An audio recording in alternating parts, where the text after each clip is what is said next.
kanunay nga maayo ug matinud-anon. So naa diri sa Salmo Kapitulo 100.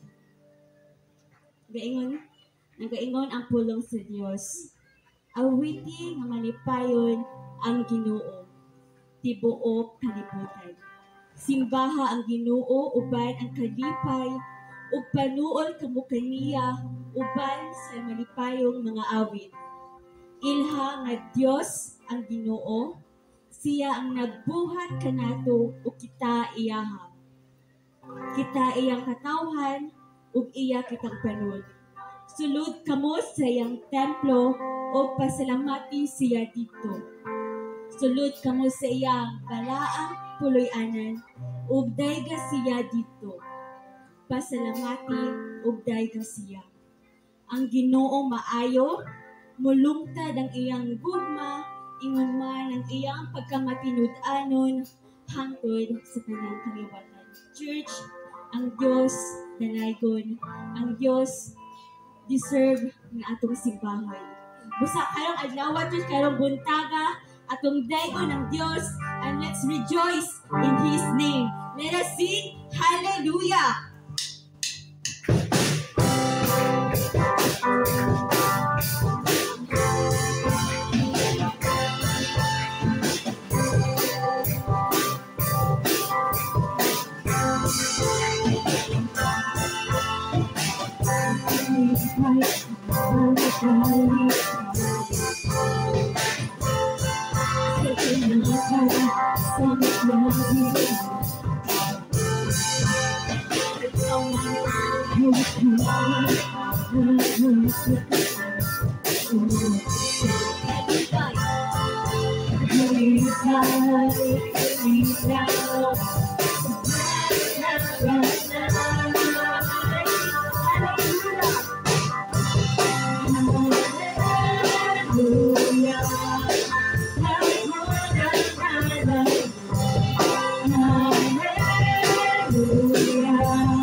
Pagpasalamat mo, ay mo ang ngalan mo.